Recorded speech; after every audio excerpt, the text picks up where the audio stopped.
In 1944, Patton had the power to execute his own officers. The law called it justice. He called it a waste. So he chose something colder, a punishment that didn't kill the body, but buried the soul. And the men of Third Army would soon learn what Patton feared more than death. August 1944, France. The Third Army was tearing across the countryside like a steel storm, crushing German units faster than Allied planners believed possible. Columns of tanks rolled day and night. Towns fell in hours, and Patton's reputation grew with every mile. Then the reports began to arrive. Captains, majors, even a lieutenant colonel. Men who had worn their rank with pride suddenly froze under fire. Some hid in bunkers while their soldiers fought alone. Others stopped giving orders, paralyzed by the sound of artillery and the weight of responsibility. A few simply abandoned their duty at the moment it mattered most. Patton read the files in silence. Under wartime military law, he had clear options. He could convene courts-martial for cowardice. He could charge them with desertion in the face of the enemy. He even possessed the legal authority to have officers executed. The power was real, so was the temptation. But Patton chose something different, something colder, quieter, and in many ways more devastating than a firing squad. He relieved them of combat command. He stripped away their authority. He reassigned them to rear area desks where the guns could not be heard. And he made certain that everyone in the division understood exactly why. For a professional combat officer, this was annihilation, not physical death, but the destruction of identity, of the life they had built around leading men in battle. To understand why Patton acted this way, you have to understand what it meant to be an officer in 1944. This was not peacetime leadership. There were no training schedules, no safe exercises. An infantry officer lived inside chaos, making decisions in seconds while other men's lives hung from those choices. Most handled it. Some discovered courage they never knew they possessed, and some broke. To wear an officer's bars in 1944 was to carry an invisible burden heavier than any rifle. Leadership in World War II was not about clean maps or polished speeches. It was about stepping into streets filled with machine gun fire, making decisions while men screamed, and keeping your voice steady when every instinct told you to run. Most officers rose to that challenge. Some even discovered greatness inside the chaos. But a few discovered something else. Fear.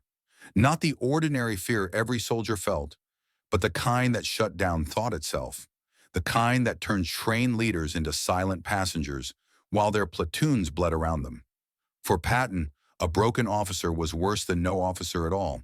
Soldiers depended on their commanders for direction, for courage, for the simple act of moving forward. When an officer failed, men died, not from German bullets alone, but from hesitation, confusion, and the absence of leadership. Yet dealing with those men was complicated. Many had served honorably before the invasion. Many had families waiting back home. Most were not cowards in the simple sense, just human beings pushed past the edge of endurance. Today we would call it combat stress, or PTSD. In 1944, there was no gentle language for it. The military justice system offered clear procedures. Courts-martial, formal charges, even the ultimate penalty for cowardice in the face of the enemy. Patton had used that system before. The infamous slapping incidents in Sicily proved how fiercely he judged any sign of weakness. But with officers, the calculation changed. These were not frightened privates. They were West Point graduates, ROTC men, the professional spine of the Army. Public trials would not only destroy individuals, they would question the entire system that produced them. Patton needed a solution that was fast, quiet, and absolute. And he found one. Patton did not move on rumor.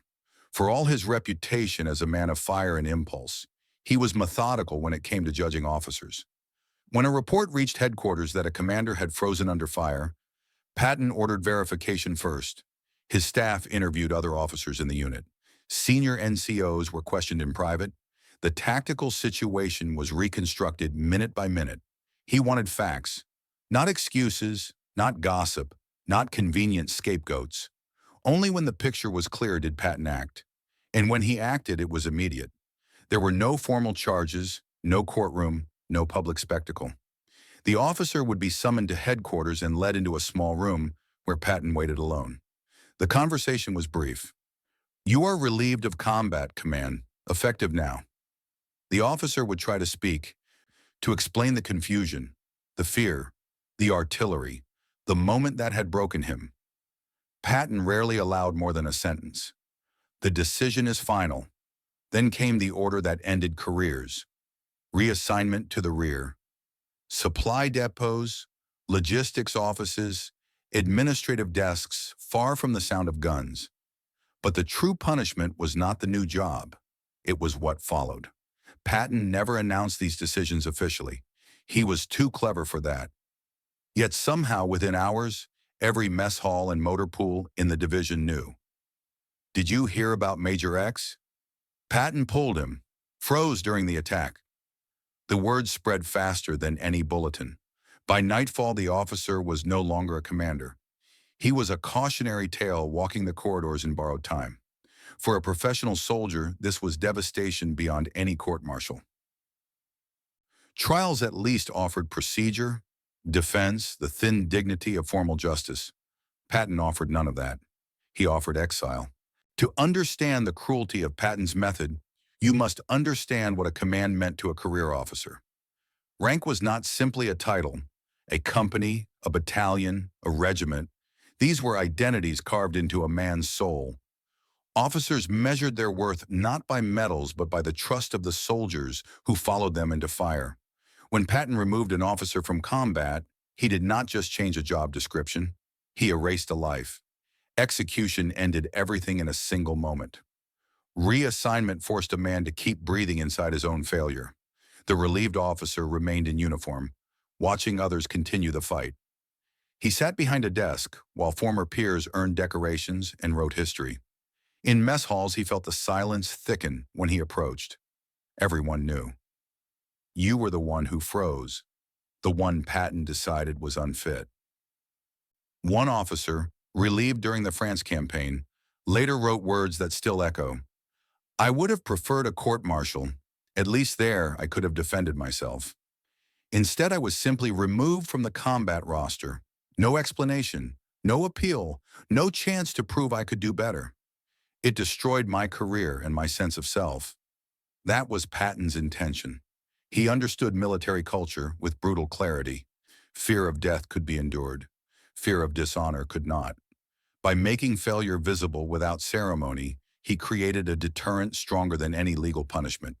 Yet Patton was not acting from cruelty alone. His system served hard purposes that courts-martial could never achieve. Speed, trials took weeks. Battles waited for no one. Morale, public prosecutions would shatter faith in the officer corps. Cohesion, formal hearings forced units to relive defeat instead of preparing for tomorrow. Utility, even failed leaders could still manage warehouses and convoys. Above all, Patton needed the problem solved now. The Third Army could not afford hesitant commanders.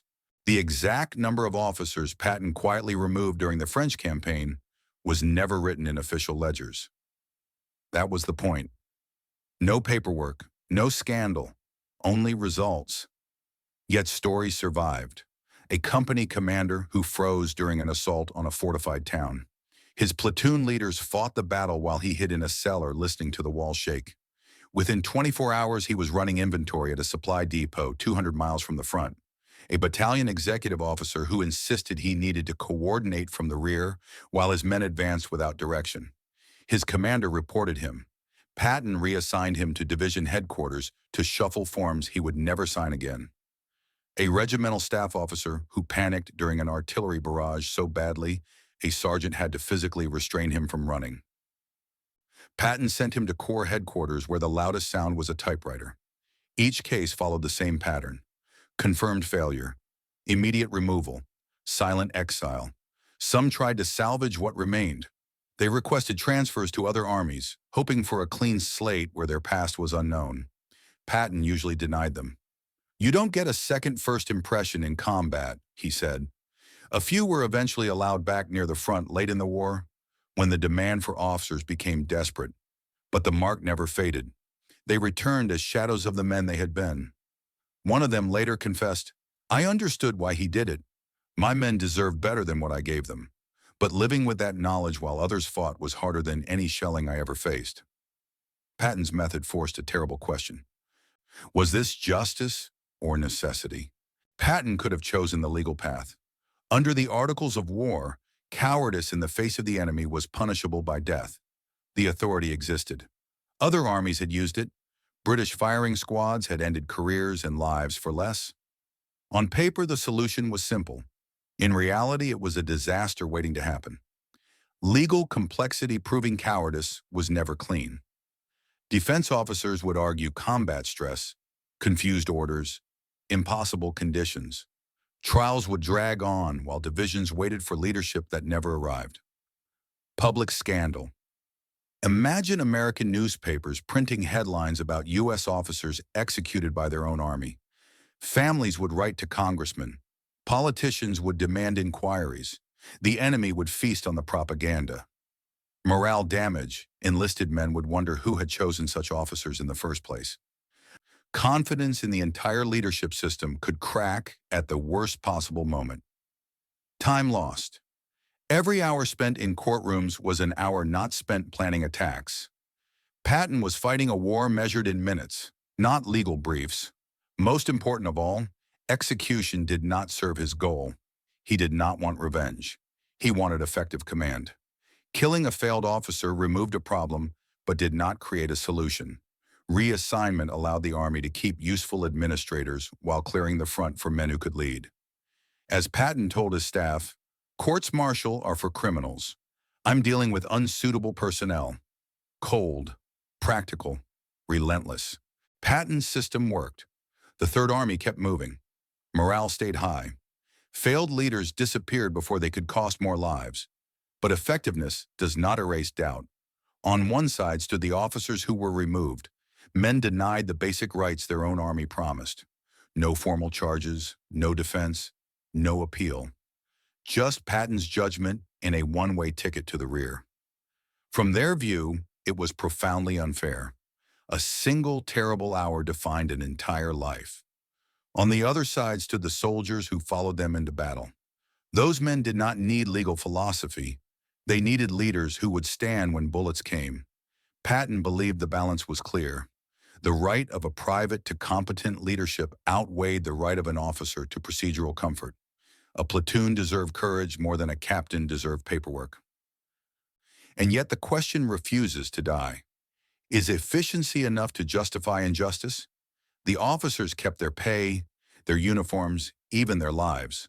But they lost the only thing that mattered to them, the chance to prove they could lead again. Perhaps that was mercy. Perhaps it was cruelty disguised as pragmatism. The truth sits somewhere between. August 1944. Officers who had worn their bars with pride found themselves erased from the war in a single afternoon.